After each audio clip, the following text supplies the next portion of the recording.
Leo and Clara had been planning this trip for what felt like forever. Not just any trip, but a cross-country adventure, their very first big journey together, culminating in the sacred heart of rock and roll. Memphis, Tennessee, and in Memphis there was only one true king, Graceland. Clara, with her bright, curious eyes and a laugh that sounded like wind chimes, had been a fan of Elvis Presley since she was old enough to hum along to Hound Dog. Leo, a budding musician with a quiet intensity and a knack for making Clara giggle, had fallen in love with Elvis's story, right alongside Clara. They were just fans. They saw Elvis as a symbol of dreams coming true, of raw talent transforming into something legendary. Their trusty, if slightly rusty sedan, affectionately nicknamed the Blue Suede, had carried them through miles of sun-drenched highways and moonlit roads. They'd sung along to classic rock, eaten questionable diner food, and discovered new levels of love for each other with every passing mile.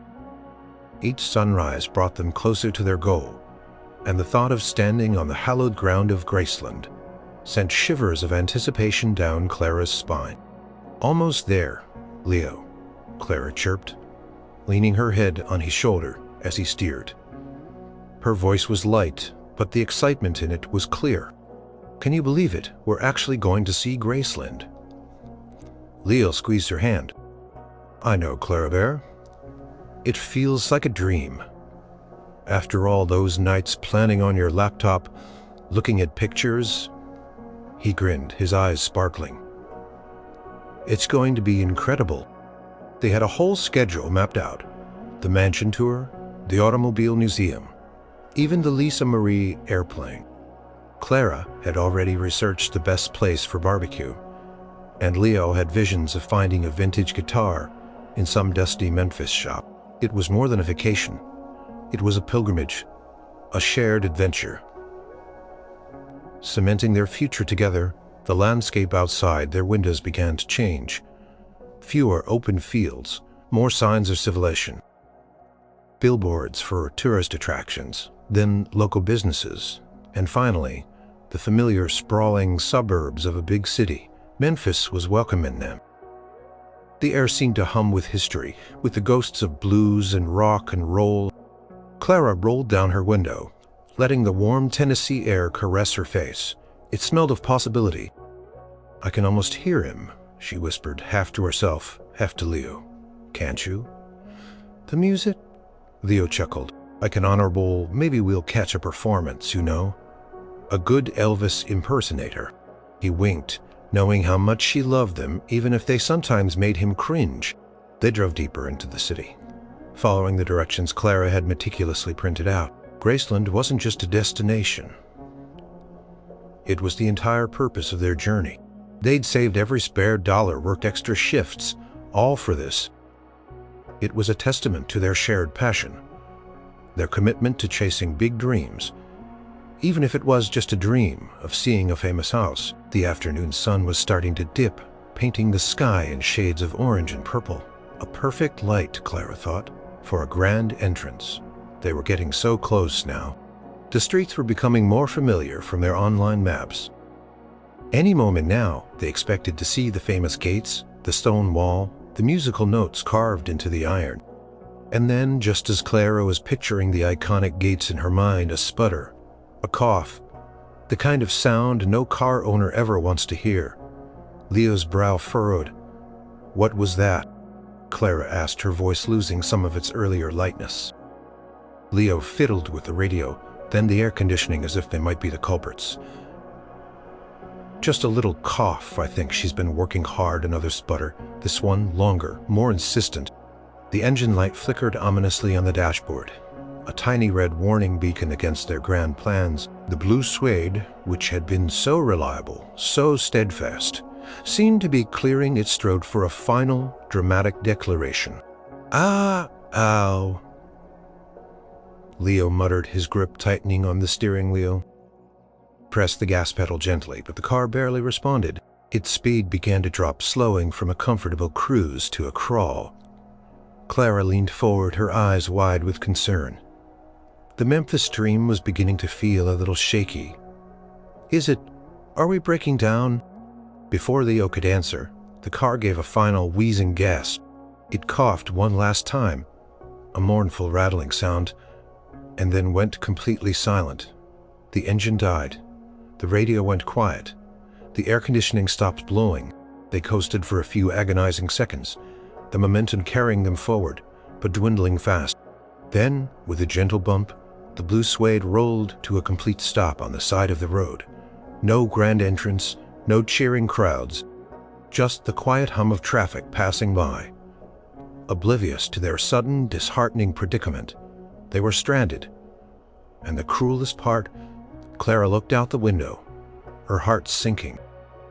Just a few blocks down the road she could make out the distinctive, almost magical outline of the Graceland mansion, bathed in the fading afternoon light, so close yet suddenly, so incredibly far, the silence in the car was deafening after the engine's last gasp. Leo gripped the steering wheel, his knuckles white. Clara just stared out the window, her gaze fixed on the distant, majestic silhouette of Graceland. It was like a cruel joke. They had traveled thousands of miles, overcome countless small hurdles, only to be stopped dead in their tracks within sight of their destination. "Well," Leo said, his voice a little strained, "that's not ideal." He tried the ignition again. Nothing, not even a click, just a dead, unresponsive silence. He tried a few more times, hoping for a miracle, but the Blue Suede remained stubbornly lifeless. Clara sighed, a long, weary sound. "Do you think you can fix it?" she asked, already knowing the answer. Leo was good with a guitar, not so much with an engine. Leo opened his door and stepped out. Popping the hood, he peered inside, his face scrunching up in confusion. Wires, tubes, a big block of metal. It all looked like a foreign language to him. He poked at a few things tentatively, then shrugged, defeated. "I'm not even sure what I'm looking at, Clara Bear. It's complicated." The sun was dipping lower now, casting long shadows across the street. The beautiful orange and purple sky from earlier began to deepen into twilight blues. A cool breeze picked up, rustling the leaves on the trees. They were on a fairly busy road, but no one seemed to notice their distress. Cars zipped past their occupants, lost in their own worlds, their own destinations. "We can't just leave it here," Clara said, joining him by the front of the car. She pulled out her phone. No signal, of course, just their luck. They were close enough to Graceland to see it, but far enough for many shops or gas stations to feel completely isolated. Panic, cold and unwelcome, began to creep into Clara's chest. They had very little money left after the trip. What if the repair was expensive? What if they couldn't find a mechanic? Their dream trip was quickly unraveling into a nightmare. Okay, Leo said, trying to sound calm, though his voice was laced with frustration. "Let's think we're close to Graceland, right? There must be a gas station or a garage nearby. We can walk." He looked down the road, then up. The street was lined with residential houses and a few small older businesses that were already closed for the evening. No bright signs of a gas station or mechanic anywhere in immediate sight. "It's getting dark, Leo," Clara pointed out, hugging herself against the sudden chill. "And we have our luggage in the back. It's not safe to just leave it." They stood there for a few more minutes, a young couple feeling very small and very helpless on the side of a busy Memphis road. The magic of Graceland, so close, felt like a cruel taunt now. They had envisioned walking up to the gates brimming with excitement, not being stranded, just out of reach, covered in dust and despair. "Maybe someone will stop," Clara offered hopefully, but her voice lacked conviction. Cars continued to rush by, a blur of headlights and taillights. No one even slowed down. Leo pulled out his own phone. Still, nothing, he reported. Glumly, "Maybe if we walk a bit we'll get a signal." With a sigh, they started walking along the sidewalk, keeping an eye on their now deserted car. Every step away from the Blue Suede felt wrong, like abandoning a loyal friend. But what choice did they? They needed help, and the car wasn't going to get them there. The sky was almost fully dark now, painted with streaks of deep indigo, and the first glimmering stars' streetlights flickered on, casting pools of yellow light. The grand impressive gates of Graceland were now visible, illuminated by spotlights looking even more majestic and out of reach in the gloom. It stood there, a beacon of dreams, while they stumbled through their nightmare. They walked for what felt like an eternity, their backpacks growing heavy, their spirits sinking lower with every step. Their hotel was still miles away. There wasn't a soul in sight walking along the street. The houses they passed were dark, their occupants likely inside, enjoying dinner, oblivious to the two stranded travelers. Just as Clara was about to suggest they give up and try to call a tow truck from a payphone, if they could even find one, a soft glow appeared in the distance. Headlights, not just any headlights, but a distinct, low-slung beam of an older car. And not just any older car. This one looked like something out of a classic movie. It was a beautiful, gleaming Cadillac, long and sleek with fins that caught the last remnants of twilight. Color was hard to make out in the fading light. Maybe a soft pink, or a cream, or even a pale blue. Moved with a quiet power, almost gliding, not like the noisy, rushed cars that had passed them earlier. It was heading towards them, slowing down. Leo and Clara exchanged a glance, a mix of hope and apprehension. Could this be their luck turning around? Or just another car passing by, maybe even mocking them with its effortless grace? The Cadillac glided closer, its engine humming a low, almost melodic tune. It slowed even further as it approached where they stood. A perfect example of timeless elegance against the backdrop of their modern-day misery, and then impossibly it stopped right beside them. The window began to hum down, revealing a silhouette against the dim interior light. A man. His face was in shadow, but Clara felt a strange tingle, a sense of something important about to happen. The window finished its smooth descent, and a voice, deep and smooth, with a distinct southern drawl, drifted out into the night. "Evening. Folks, looks like y'all might be in a bit of trouble." Clara's breath caught in her throat. Her heart hammered against her ribs. The voice, it was familiar, impossibly familiar. She squinted, trying to make out the features of the man behind the wheel. The shape of his hair, the collar of his shirt, the hint of a smile. No, it couldn't be. It was just an impersonator. A really good one, right? Leo and Clara stood frozen, their eyes wide. The man in the Cadillac was leaning slightly forward, his face now more visible in the faint glow from the dashboard and the distant streetlights. Clara's mind screamed a name so impossible that she immediately tried to shut it down. He had dark, perfectly coiffed hair that caught the light, sideburns that extended just so, and an aura that was both undeniably powerful and surprisingly gentle. His eyes, even in the dimness, seemed to hold a sparkle of kindness and a hint of something deeper, older. He wore a crisp white shirt with an open collar, and a hint of a gold chain gleamed at his throat. His smile was slow and charming, exactly as it was in a million photographs and films. "Car trouble," he repeated, his voice warm and comforting, yet carrying an unmistakable rumble that resonated deep in Clara's memory. It wasn't just a southern drawl. It was the southern drawl. Leo, usually quick-witted, it just quit on us back there. He gestured vaguely back down the road, his arm feeling strangely heavy. The man nodded, his gaze following Leo's gesture, then returning to them. "Memphis ain't always kind to travelers, especially when the sun goes down." He paused, his eyes lingering on Clara, then on Leo. "Y'all look a little lost. Where are you headed?" Clara finally found her voice, though it came out as a breathless whisper. "We're trying to get to our hotel. We came all the way to see Graceland." Her voice trailed off, a hint of irony in her tone given their current predicament. A shadow seemed to cross the man's face for a fleeting second when she mentioned Graceland, but then his famous smile returned softer this time.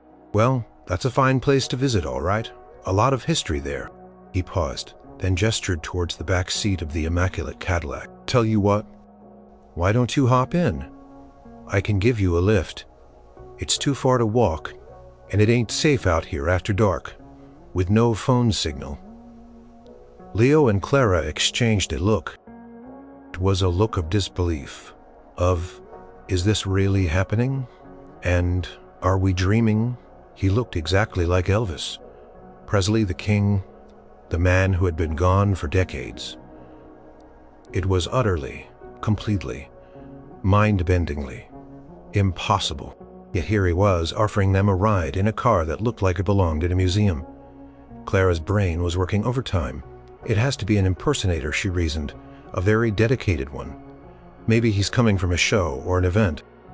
There was something in his eyes, a depth and weariness that felt too real, too authentic for an act. And the car, it was simply too perfect. Sir, Leo began, trying to sound polite. That's really kind of you, but we don't want to trouble you.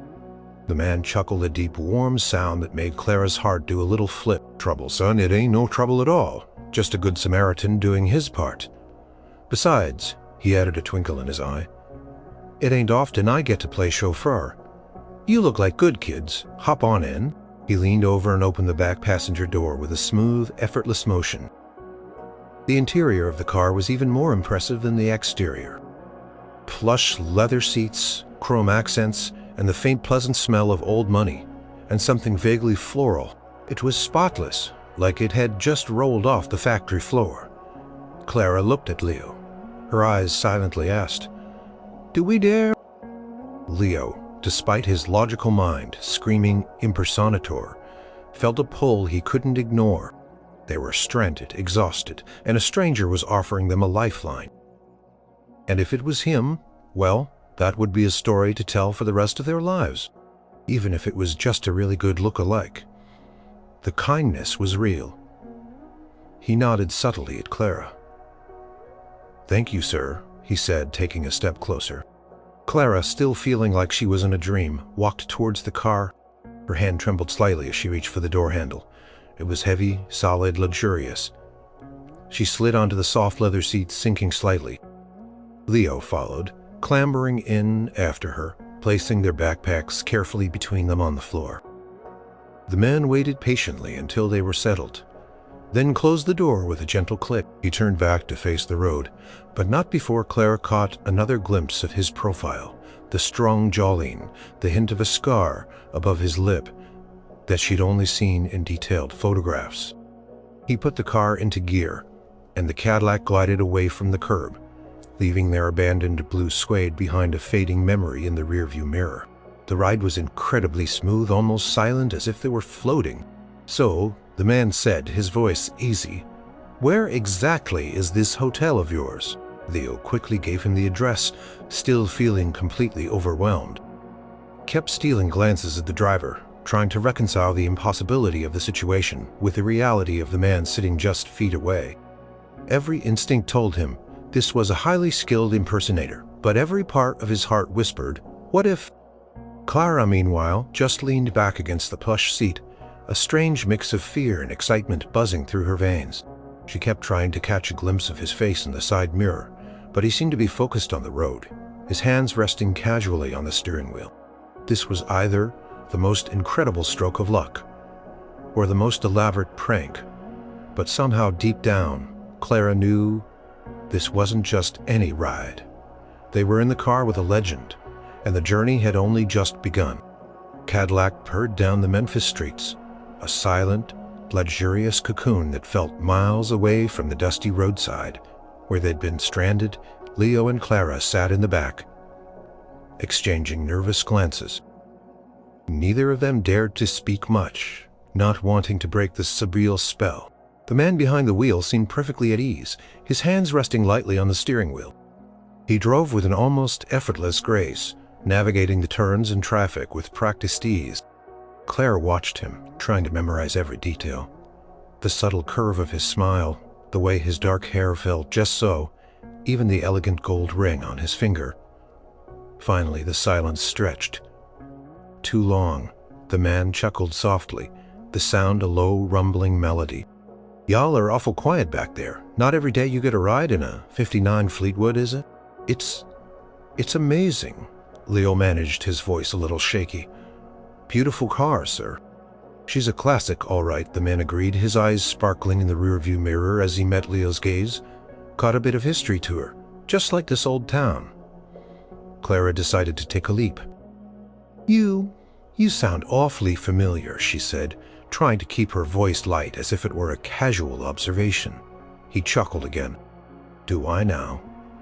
Well, I suppose some folks say that I'd been around a while." He didn't confirm or deny, just sidestepped the question with a charming ease that only added to the mystery. Leo, emboldened by Clara's directness, pressed on. Are you an impersonator, sir?" The man's eyes met Leo's in the mirror again, and this time there was a flash of something unreadable amusement, perhaps a touch of sadness, but mostly a profound knowing. "An impersonator, huh? Well, I suppose, in a way, we're all just impersonating ourselves, trying to live up to the image folks have of us, ain't we? Some days I do a better job than others." He smiled, a genuine, warm smile that reached his eyes. "But no, son, I'm just me, just a fellow who likes to help out when he can." The answer was elusive, neither confirming nor denying, but the way he said it, the genuine humility in his tone, made Clara's heart ache. This wasn't a performance. This felt profoundly real. "We're Leo and Clara," Leo offered, extending his hand slightly as if to shake hands with the man in the rearview mirror. "Pleased to meet you, Leo and Clara," the man said, his voice softening. "You can call me. Just call me Elvis," Clara gasped, a tiny sound that only Leo could hear. It wasn't a confession, not really, but it was close enough. He was owning it in his own way. He wasn't saying, "I am Elvis Presley," but he was inviting them to call him by that name, acknowledging the unbelievable resemblance. "We're huge fans," Clara blurted out, her cheeks flushing, of your music." Elvis, as they would now think of him, smiled a hint of his famous charm, radiating even in the enclosed space of the car. "That's good to hear, darling. Music, it's a powerful thing, ain't it? Can take you places no car ever could." He then started asking them about their trip, about where they were from, what they did. He listened intently, his gaze occasionally meeting theirs in the mirror, making them feel like the most important people in the world. Leo talked about his dreams of being a jocker, how Elvis's music had inspired him to pick up a guitar. Clara spoke of her love for old movies, especially the ones with musical numbers. Elvis nodded, occasionally offering a quiet, "Uh-huh," or "Is that right?" He seemed genuinely interested, not like someone just making small talk. There was a wisdom in his eyes, a depth that spoke of many years, many experiences. "So you came all this way just to see Graceland?" he asked, his voice low, almost wistful. "Yes," Clara said, her voice soft. "It's been a dream of mine forever." He still is, such an icon, a legend. Elvis was silent for a moment, his gaze fixed on the road ahead. "Legends are funny things," he finally said, his voice a little distant. "Take on a life of their own. Sometimes they're bigger than the man himself. Sometimes they leave the man behind." It was a profound statement, spoken with such quiet sincerity that it sent a shiver down Clara's spine. It wasn't just an impersonator talking about the person he was impersonating. It was a man who understood the weight of that legend, the burden and the glory of it. As they drove, the city lights became more sparse. They weren't heading directly for their hotel, Clara realized.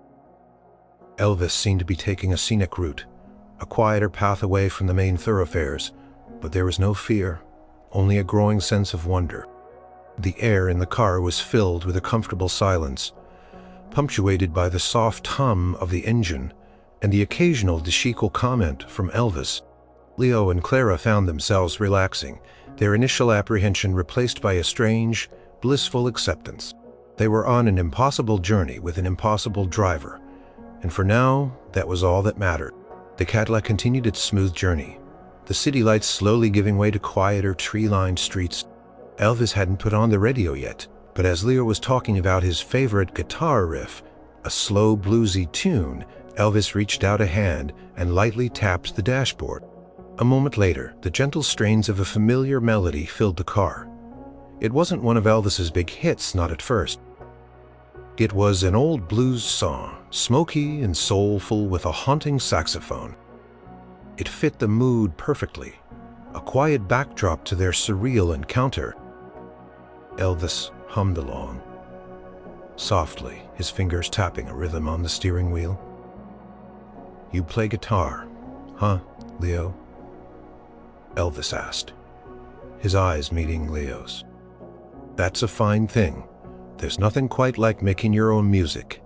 It's like talking without words." Leo's eyes lit up. "Yeah, I love it. I've been trying to write some songs, but sometimes I get stuck." "Oh, I know that feeling," Elvis said with a soft laugh. "Sometimes the words just ain't there or the melody feels wrong, but you gotta keep at it. Inspiration, she's a fickle mistress. She'll show up when you least expect her." He paused, a faraway look in his eyes. "I remember when I first started out back in Tupelo, didn't have much, just a voice and a dream and a guitar. My mama bought me." Clara and Leo leaned forward, completely captivated. He was talking about his past, subtly confirming what they already suspected. "Used to sit on the porch playing for anyone who'd listen," Elvis continued, his voice taking on a storytelling cadence. "Dogs, chickens, sometimes a passing neighbor, never thought it'd lead to all this." He gestured vaguely as if encompassing the car, the city, the very idea of his fame. "It's incredible," Clara breathed, "to come from such humble beginnings and change the world with your music." Elvis chuckled, a self-deprecating sound. "Change the world. I just wanted to sing.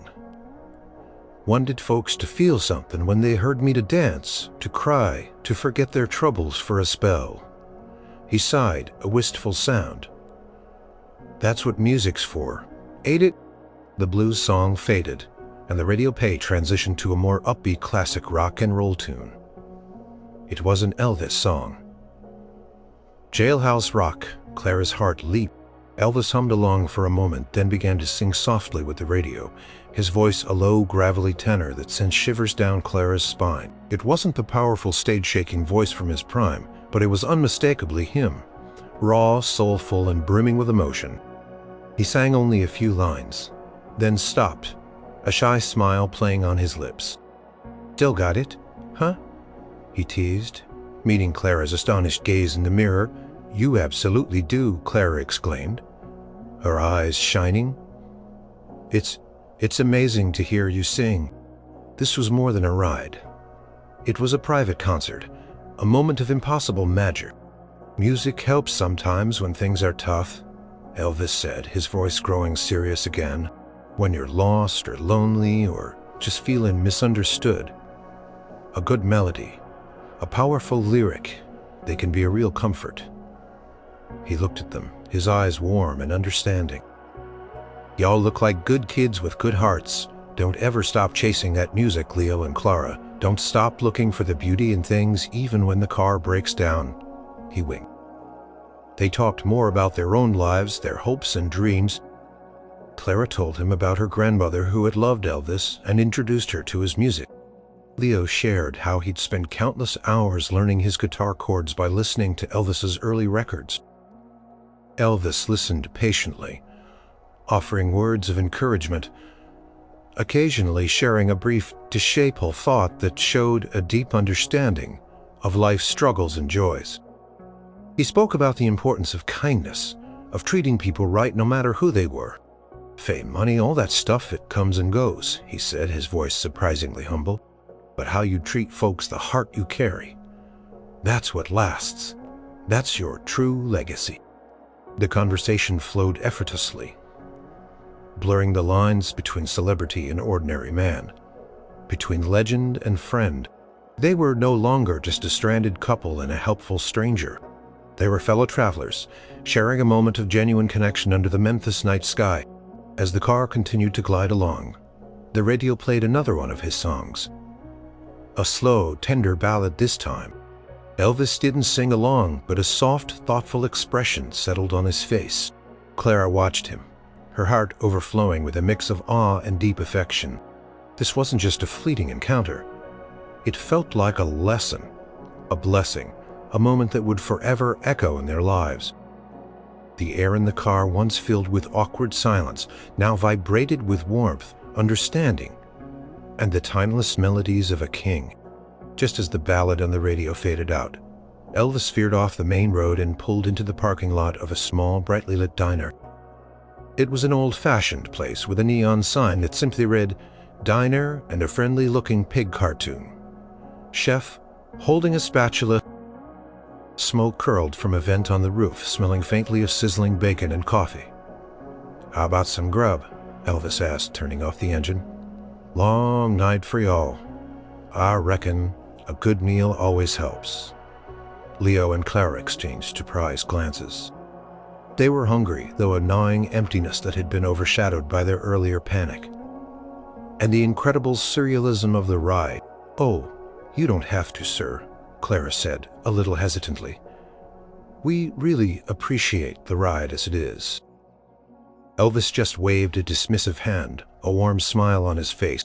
"Nonsense. A man can't think straight on an empty stomach. Besides, this place has the best sweet tea in Tennessee. Come on."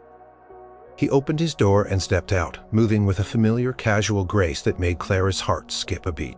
They followed him, feeling a mixture of excitement and mild apprehension. How would people react to him inside? Would they recognize him?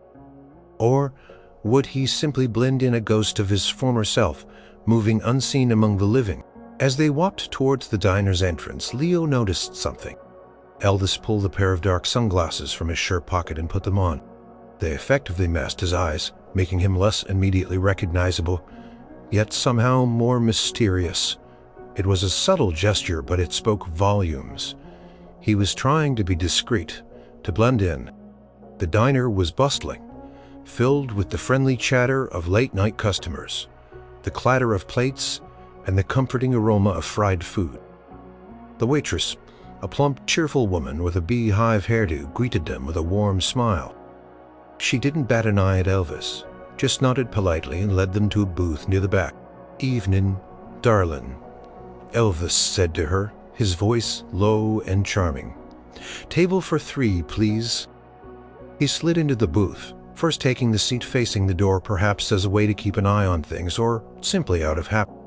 Leo and Clara sat opposite him, still feeling a bit overwhelmed. The waitress handed them menus.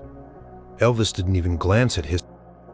"I'll have the chicken fried steak, mashed potatoes, and a side of green beans, and a large sweet tea, please." Leo and Clara quickly decided on their own orders, still processing the normalcy of the situation. Here they were having dinner with Elvis Presley in a regular diner. Just like any other family, as they waited for their food, Elvis talked about Memphis. He spoke of its music, its history, the way the Mississippi River flowed with stories. He wasn't speaking as a tourist, but as someone who knew the city deep in his bones, who understood its rhythm and soul. "This city?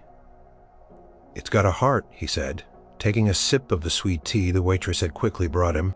"A wild, beautiful heart. It'll grab a hold of you and it won't let go."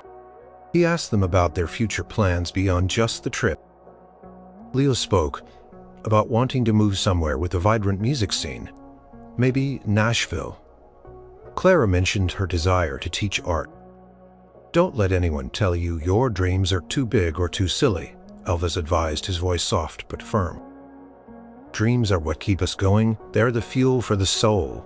And sometimes," he added, a knowing look in his eye, "the biggest dreams come true in the most unexpected ways."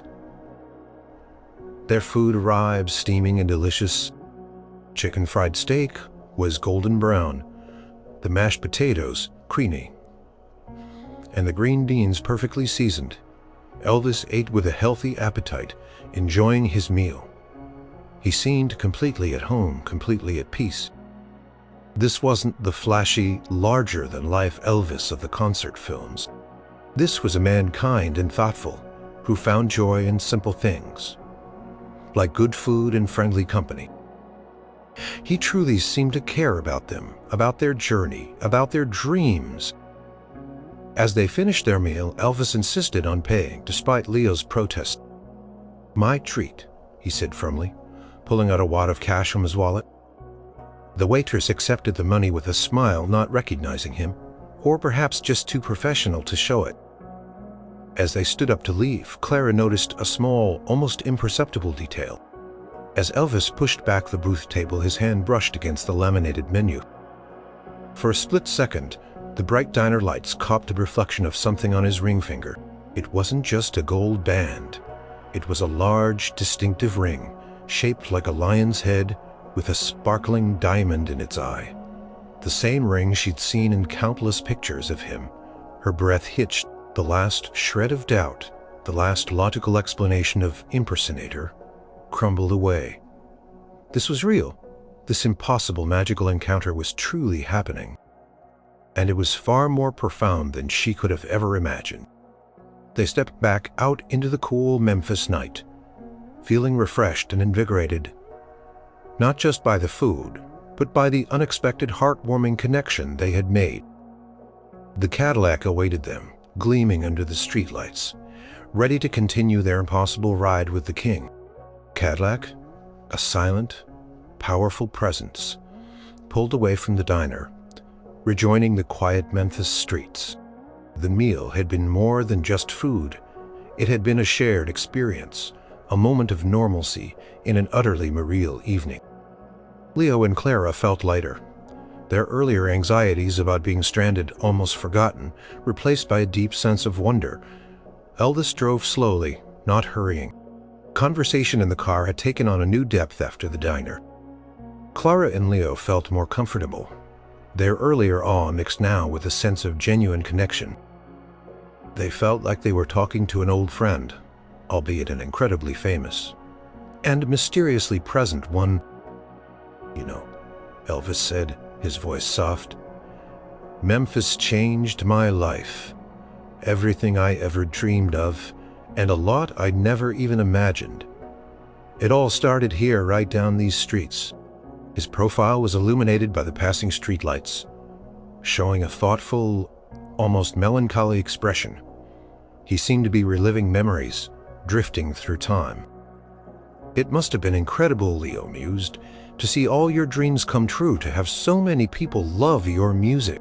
Elvis was silent for a moment, then sighed a sound that seemed to carry the weight of years. "It was a blessing, all right, a gift. But a gift can also be a heavy burden sometimes. The bigger the dream, the harder it is to carry. The more you give, the more they want." Paused, his gaze fixed on the road, then turned his head slightly towards them. "You gotta remember, folks see what they want to see, the image, the legend. They forget the man underneath, the one who just wants to sit on his porch and play his guitar, or just be with the people he loves." His words hung in the air, poignant and true. She had always thought of Elvis as the ultimate superstar, the man who had everything. But now, seeing him like this, humble and reflective, she understood the quieter, lonelier side of such immense fame. And then, almost as if on cue, the Cadillac turned a corner, and there it was. Graceland, bathed in its golden spotlights, the mansion stood majestically on a gentle hill. The iconic gates, the stone wall, the sheer grandeur of it all. It was even more breathtaking than in the pictures, a symbol of a dream made real. Elvis didn't drive past it quickly. He slowed the Cadillac to a near crawl, pulling slightly to the side of the road, giving them a perfect, unobstructed view. His eyes, though still partially hidden by the dark glasses, seemed to drink in every detail of the house. A profound silence filled the car. It was a silence of respect, of history, of unspoken emotion. Leo and Clara looked at Graceland, then at Elvis. They could almost feel the vibrations of his past, his triumphs, his struggles, emanating from him. "Home," he whispered, his voice barely audible, a raw, poignant sound. It wasn't just a word. It was a feeling, a deep longing, a complex mix of love, regret, and peace. Clara felt tears prick at her eyes. This was more than just seeing Graceland. This was experiencing it through the eyes of the man who had lived there, who had created its legend. It was a moment of profound intimacy, a window into a soul that had given so much to the world, He sat there for a long minute, just staring. His hands, still on the steering wheel, seemed to clench, then relax. He wasn't just a historical figure to them anymore. He was a living, breathing person, full of complex emotions, just like them. The burden of his legend, the joy of his music, the loneliness of his life, it all seemed to coalesce in that one quiet moment. "It's beautiful," Clara finally managed, her voice thick with emotion. Elvis nodded, still gazing at the house. "It is, it always was," he sighed. Again, a soft, resigned sound. "But a house ain't a home without the people you love in it. That's what really matters, you know? Family love, that's the real wealth." He finally took his eyes off Graceland, turning his head fully to look at Leo and Clara. A gentle, reassuring smile touched his lips. "You two got that, I can see. Keep that close. It's the most precious thing in the world." The car back into gear and the Cadillac glided forward, leaving Graceland behind. The mansion slowly receded in the rear-view mirror, its lights twinkling like distant stars. The emotional intensity of the moment slowly dissipated, replaced by a quiet, heartfelt understanding. They hadn't just seen Graceland. They had touched its soul, guided by the very man who had given it life. The ride continued, but now it felt less like a mysterious adventure and more like a sacred journey, led by a truly guiding light. Cadillac continued its journey through the quiet streets of Memphis. The encounter at Graceland had left Leo and Clara feeling a profound mix of awe and tenderness. It felt like they had witnessed a private moment, a glimpse behind the legendary curtain. Elvis drove silently for a while, the only sound the soft hum of the engine and the occasional rustle of leaves outside. The earlier tension was completely gone, replaced by a comfortable, almost familial quiet. "So," Elvis finally said, his voice soft, breaking the silence, "that hotel of yours shouldn't be much further now." A pang of sadness shot through Clara. The magic was ending. They were nearing their destination, and soon this impossible dream would be over. Leo quickly confirmed the directions, his voice a little strained. Just a few more blocks, I think. It's on a street called Beale Street." Elvis nodded. "Beale Street, huh? Good choice. Lot of music there. Blues, jazz, rock and roll. You'll like it." He sounded genuinely pleased for them. As they approached the bright lights of downtown Memphis, the streets grew busier.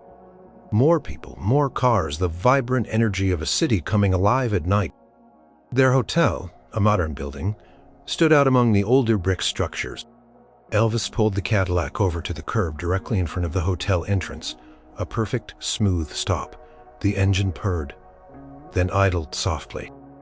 "Well," he said, turning slightly in his seat, his sunglasses still on, "looks like this is your stop." Leo and Clara looked at each other, then back at him.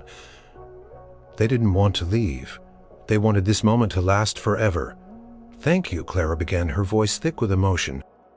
"Thank you so much for everything, for the ride, for dinner, for being so kind."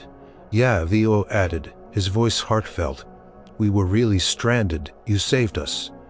He paused, a thousand unspoken questions in his eyes. "We will never forget this." Elvis smiled, a genuine warm smile that reached his eyes even behind the dark lenses. "No need for thanks, kids. Just doing what any good neighbor would do." He reached into his shirt pocket and pulled out a small, folded piece of paper. "Here," he said, handing it to Clara. "Just a little something for you two, something to remember Memphis by." Clara took the paper, her fingers trembling slightly. It was a crisp, new $100 bill. She looked up, startled. "Oh, no, sir. We couldn't possibly."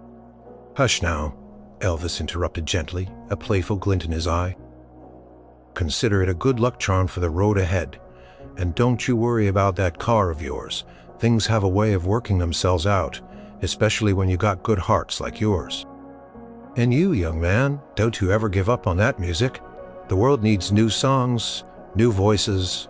Yours could be one of them. Just sing from the heart always." He then turned back to Clara, his voice softer. "And you, darling, Keep that sparkle in your eyes and keep hold of this one." He nodded towards Leo. "He's a good man." Tears welled up in Clara's eyes. It was like a blessing, a deep personal message from the king himself. "Thank you, Elvis," Clara whispered, tears now freely flowing down her cheeks. She didn't care if it sounded silly, she just wanted him to know how much it meant. Elvis's smile deepened. "You two take care now?" He reached over and opened the passenger door for them. Leo and Clara unbuckled their seatbelts and carefully gathered their backpacks. Leo turned to Elvis one last time. "Goodbye," he said, his voice husky with emotion. "Goodbye, Leo." "Goodbye, Clara," Elvis said, his voice warm, almost like a farewell lullaby. "You two be good now, and remember what I told you." They stepped out of the Cadillac, the soft leather seats yielding to the solid pavement. The city noise enveloped them again, but it felt different now, imbued with a strange new magic. They stood on the curb watching as Elvis put the car into gear. He gave them one last nod, a final, almost imperceptible wave with his hand on the steering wheel. Then the Cadillac, sleek and elegant, glided away from the curb, merging silently with the traffic.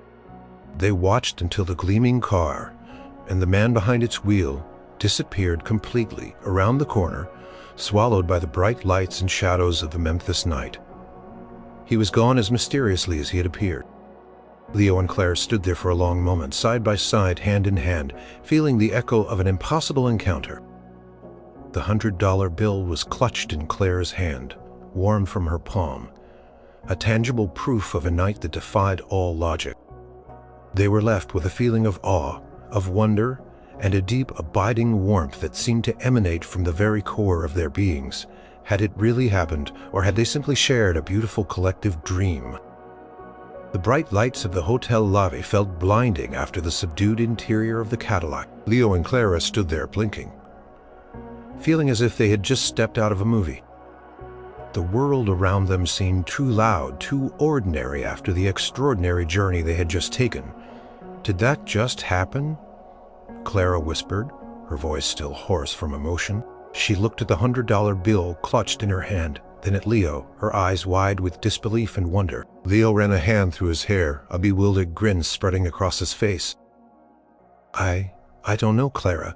My brain says no, but my heart says yes." It felt so real. They checked into their room in a daze, the process of showing their ideas and getting their keycards, feeling like an alien concept. Once inside, they dropped their backpacks and just stared at each other. "It was him, wasn't it?" Clara said, her voice firm now. It had to be the voice, the car, the ring, everything. But how? Leo paced the small room. He's gone for decades? Is he a ghost? A time traveler? Did we dream the whole thing up because we were so tired and upset? They pulled out their phones, hoping to find some signal, some way to confirm what they had experienced. No news reports of a mysteriously appearing Elvis, no strange sightings, nothing. The world seemed to be moving along as if nothing out of the ordinary had occurred. They tried to call their parents, but it was late, and they decided to wait until morning. Who would believe them anyway? "I can barely believe it myself," Clara admitted. Sitting on the edge of the bed, she unfolded the $100 bill. It was crisp, new and real. "He gave us this for good luck." Leo sat beside her, taking the bill gently. "And he knew about my music, about your dreams. He listened. He cared. Talked for hours, replaying every moment of the encounter. The initial shock, the hesitant acceptance, the quiet wisdom, the poignant silence at Graceland, the kind goodbyes. Each detail felt clearer, sharper, more real than any ordinary memory. In the morning, after a surprisingly restless night filled with impossible dreams, they cautiously ventured out. Their first priority was their car. They called the tow truck service, giving the location of their stranded Blue Suede. The mechanic arrived, took a look, and scratched his head. Weird," he mumbled. "Looks like a simple fuse. Problem should be a quick fix, must have just rattled loose." A simple fuse problem? Something so minor had stranded them, forcing them into the path of an unbelievable miracle. It felt like destiny. The mechanic fixed it in minutes, and the Blue Suede rumbled back to life, as if nothing had ever happened. They drove back to Graceland, and this time they walked through the gates. The tour was everything Clara had dreamed of, and more, but now it was imbued with a deeper meaning. They saw the lion ring in the display case identical to the one Elvis had worn. They saw the pink Cadillac in the museum, and they knew in their hearts it was a different one, but it still made them smile knowingly. The house felt less like a monument to a distant star, and more like the home of a kind, wise man they had just met. When they tried to tell their story, however, they were met with polite skepticism. "Elvis, huh?" the hotel clerk said, raising an eyebrow. "Memphis has a lot of great impersonators. Must have been a good one." Their parents, on the phone, listened patiently, then chuckled. "Oh, you kids and your wild imaginations. Must have been the lack of sleep." Even their closest friends, though amused, didn't quite believe them. "You met an Elvis," one friend joked. "Not the Elvis." Clara and Leo didn't argue. How could they? How could they explain the feeling, the quiet presence, the profound wisdom that had radiated from him? They couldn't. It was something they had experienced, something that belonged only to them. But it didn't diminish the truth of it for them. The $100 bill, which Clara carefully folded and tucked into her wallet, was proof enough. The memory of his kind eyes, his soft laughter, his enchieful words, those were their real treasures. As they left Memphis a few days later, driving the now perfectly functional Blue Suede, they felt a lightness, a sense of quiet magic. The city had welcomed them, challenged them, and ultimately blessed them with an encounter that defied all logic.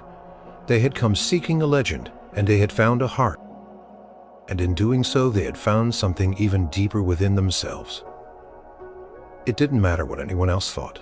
They knew what had happened, and that was enough. Life, as it tends to do, slowly settled back into its usual rhythm for Leo and Clara. The road trip ended, the everyday routines resumed, but something fundamental had shifted within them. The encounter with Elvis, impossible and surreal as it was, had left an indelible mark. It wasn't just a story they told, or tried to tell. It was a secret melody humming beneath the surface of their lives, a quiet source of strength and hope. Their love for each other, already strong, deepened. They had faced a moment of crisis on the road, felt helpless and lost, and through it had found an unexpected guiding light. The shared secret of their Memphis night became a special bond, a unique chapter in their unfolding love story. When daily challenges arose, they would sometimes exchange a knowing look, a silent reminder of the impossible kindness they had experienced. Leo, once prone to moments of self-doubt about his music, found a renewed passion. Elvis's words, "Don't ever give up on that music," echoed in his mind like a sacred mantra. He started writing more, freer, less concerned with perfection, and more with pouring his heart into his songs. He felt a newfound sense of purpose, a belief that even if he didn't become a superstar, his music could still touch people. Just as Elvis had said, he even started playing open mic nights, something he'd been too shy to do before. And Clara was always there, cheering him on, her eyes shining with pride. Clara, too, felt a change. The encounter had opened her eyes to the unexpected beauty in the world. The kindness of strangers, the magic that can exist just beyond the veil of everyday life. She approached her art with more wonder, seeing inspiration in the most mundane things. She became more compassionate, more patient, always trying to remember Elvis's simple advice. How you treat folks, the heart you carry, that's what lasts. The $100 bill Elvis had given them remained carefully folded in Clara's wallet. It wasn't spent. It was a tangible anchor to their experience, a reminder that generosity and inexplicable blessings exist. Sometimes on a particularly tough day, Clara would just touch it, and a wave of warmth and calm would wash over her. They never saw Elvis again, not in the same way. But sometimes when they were driving, An Elvis song would come on the radio at just the right moment, a specific lyric seeming to speak directly to their current situation. Or they would encounter a stranger who, despite their gruff exterior, would perform an unexpected act of kindness that reminded them of that Memphis night. It was as if Elvis's spirit, or perhaps his influence, continued to ripple through the world, touching lives in small, significant ways. They learned that some stories don't need to be proven to be true. Their Memphis encounter became their personal legend, a private treasure. It wasn't about the fame of the man. It was about the kindness he showed, the wisdom he shared, and the hope he radiated in their hearts. Years passed. Theo and Clara built a life together, filled with music and art, with laughter and love. They faced ups and downs, joys and sorrows. But through it all, the memory of that impossible night near Graceland stayed with them, a quiet, shimmering beacon. They often talked about it, usually late at night, curled up together, reminiscing about the car, the diner, the moment at Graceland. They would smile sometimes with tears in their eyes, always with a sense of profound gratitude. The King had given them more than just a lift. He had given them a renewed sense of purpose, a deeper understanding of love, and enduring belief in the magic that can happen when you least expect. He had shown them that legends aren't just about fame and glory, but about the enduring power of kindness, the lasting impact of a compassionate heart, and the timeless melody of hope that never truly fades.